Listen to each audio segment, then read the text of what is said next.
Erick Thohir dan Lanyala Mataliti siap bertarung demi memperebutkan kursi Ketua Umum PSSI. Keduanya pun kini saling mengumbar janji untuk bisa memajukan sepak bola tanah air. Nama Menteri BUMN Erick Thohir dan Ketua DPD Lanyala Mataliti digadang-gadang menjadi calon kuat kandidat Ketua Umum PSSI pengganti Muhammad Iryawan. Melalui akun Twitternya, baik Erick maupun Lanyala saling mengumbar janjinya untuk masa depan PSSI yang jauh lebih baik lagi.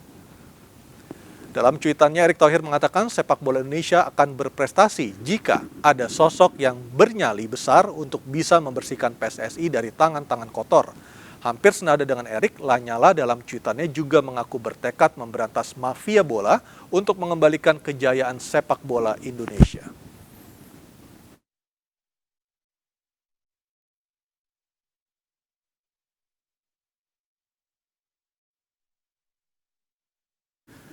Bang Effendi, apakah benar mafia bola itu benar-benar bisa diberantas di tangan Pak Erick jika Pak Erick nanti terpilih sebagai Ketua Umum PSSI?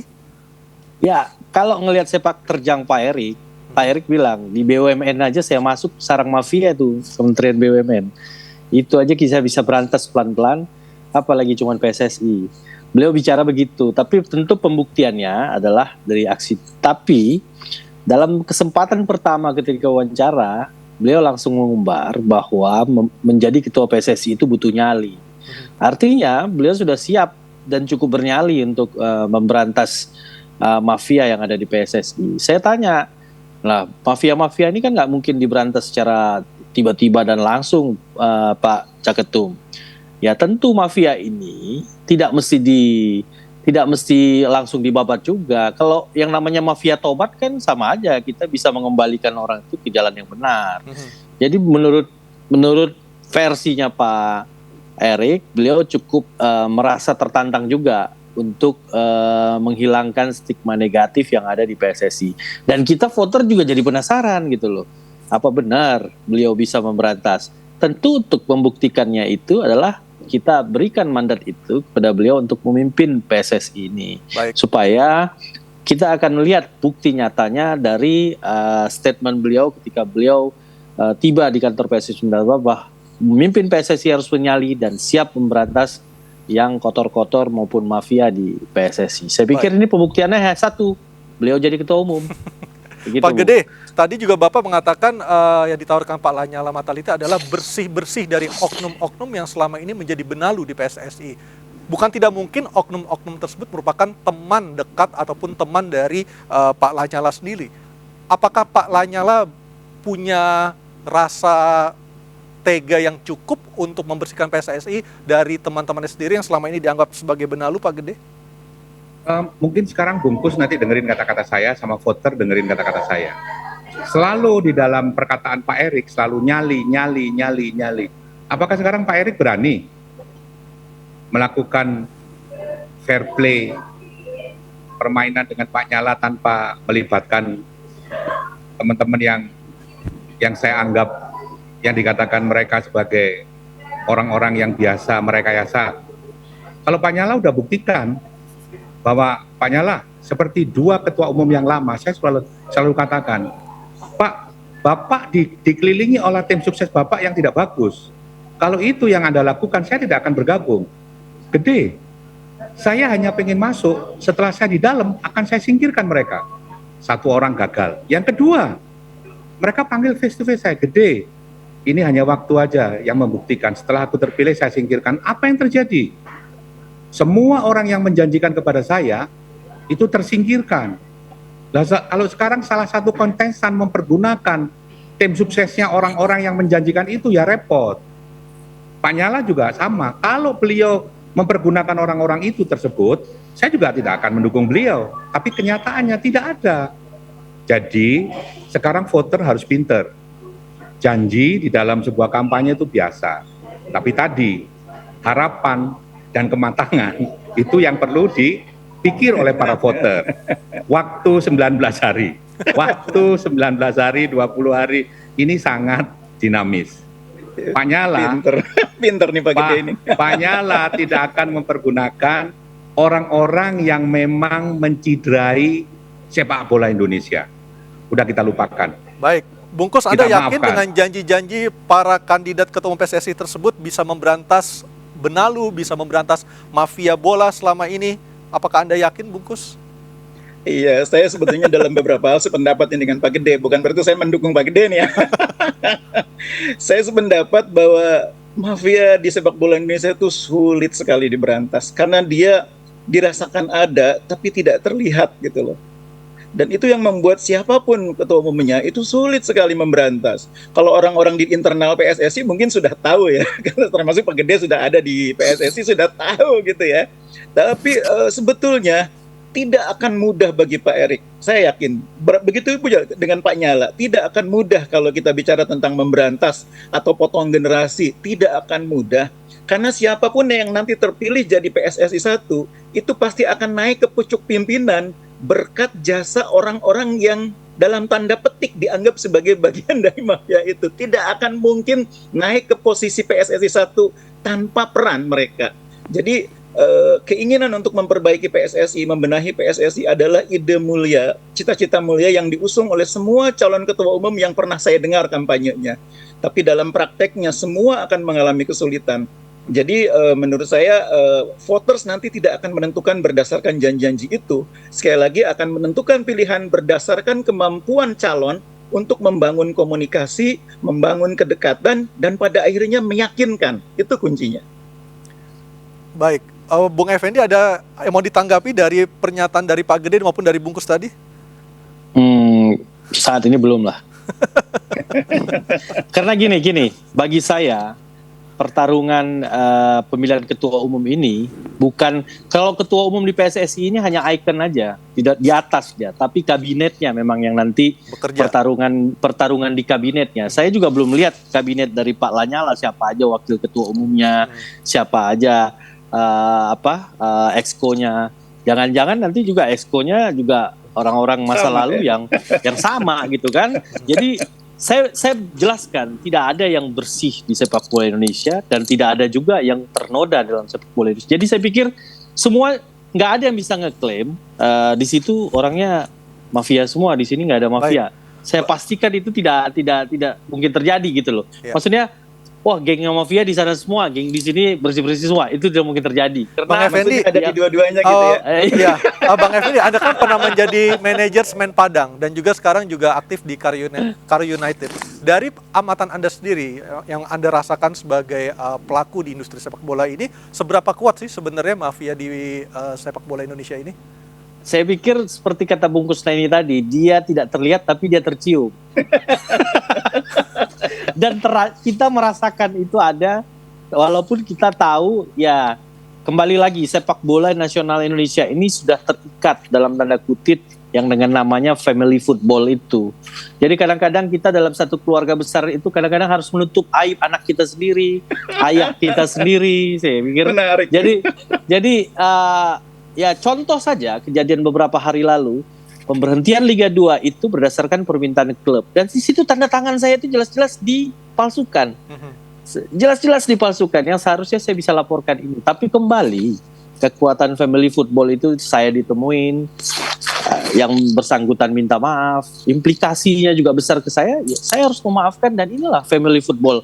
Ada kearifan lokal di sana yang harus kita hargai, yang sudah terbangun sejak lama sebelum saya di Indonesia. Di sepak bola mungkin sudah terbangun dari sekian puluhan tahun di sepak bola nasional. Ada rasa kebersamaan. Jadi sudah tahu. Silakan. Silakan Pak Gede. Bang Arya, kalau Erick Thohir itu orang yang cerdas dan pinter, seharusnya orang yang bicara di depan saya ini yang dipilih menjadi exco atau wakil ketua. Saya tahu kredibilitasnya dia. Saya sangat tahu orang muda yang pantas untuk dikedepankan. Tapi kalau saya melihat, karena apa? Saya hampir 20 tahun saya di bola, jadi saya sangat mengerti. Saya selalu garis bawahi apa yang dikatakan oleh Erick Thohir, bahwa nyali itu diperlukan. Kalau menurut saya bukan diperlukan, wajib harus ada ada di masing-masing ketua. Tinggal sekarang apakah berani Erick Thohir mempergunakan nyalinya, mengedepankan nyalinya untuk fight dengan Lanyala di ring yang sama tanpa mempergunakan masa lalu rekan-rekan saya ini. Jadi saya pikir itu akan sangat mengembirakan kita, siapapun pemenangnya. Pak Gede, Erik, Pak Nyala, iya. ini orang yang terbaik, siapapun, tapi fair. Tapi makanya saya takut apa? Fair play ini tidak disediakan oleh federasi seperti kemarin. Bagaimana kita mau datang bersama-sama banyak, wong mereka tahu bahwa Pak Nyala diterima di Selasar. Bayangin, seorang ketua DPD. Lalu ada beberapa orang juga pengen tahu, apakah betul Pak Erik akan disediakan ruang mewah. Jadi orang-orang itu pengen tahu, ternyata oh betul, kalau Pak Erik di ruang mewah. Kalau Pak Nyala cukup di Selasar dekatnya kamar mandi. Ini sangat memalukan. Seorang ketua DPD diterima anak kecil, mohon maaf ini, saya ini sebagai orang yang mendaftarkan merasa orang seperti Lanyala Mataliti, ketua DPD, diterima di Selasar oleh 2 orang, lalu yang satu kandidat diterima di ruang yang mewah, diterima besar. Jadi orang-orang kemarin yang datang itu juga kaget, loh ternyata betul. Perlakuannya sangat berbeda. Pak Aryo, terima kasih. Mohon maaf, Saudara Effendi, saudaraku, waktu Anda 3 menit saya minta. Pak Gede, saya mau kembali ke saya mau kembali dulu ke Pak Gede lagi. Ketika Pak Nyala menjadi ketua umum PSSI di tahun 2015, Menpora ketika itu Imam Nahrawi membekukan PSSI. Nah, apakah ini menjadi konsideran juga bagi para voters ketika nanti untuk menentukan pilihannya ke Erick Thohir ataukah ke Pak Lanyala Mataliti, Pak Gede? Jadi gini, kalau kita ngomong sekarang sebut nama aja langsung ya, biar kita lebih enak bicara, bukan berarti merendahkan. Erick Thohir ini struggle-nya masih perlu dipertimbangkan. Karena apa? Dia anak manis, orangnya pemerintahan, mendapat kenikmatan dari pemerintahan. Tapi kalau Lanyala dulu udah pernah merasakan bagaimana kerasnya pertentangan, kerasnya orang yang tidak suka dengan dia. Jadi dia sudah pernah mengalami itu. Jadi di depan itu bukan hanya lantai yang mulus seperti marmer, tapi kerikil. Nah, orang seperti Lanyala itu sudah punya pengalaman yang jelas. Bagaimana mensikapi FIFA, bagaimana mensikapi AFC, bagaimana mensikapi Menpora, bagaimana mensikapi pemerintah. Akan lebih bijaksana. Karena apa? Dengan pengalaman itu, Lanyala Mataliti pasti akan melihat sisi baiknya buat kepentingan dia pribadi, buat federasi.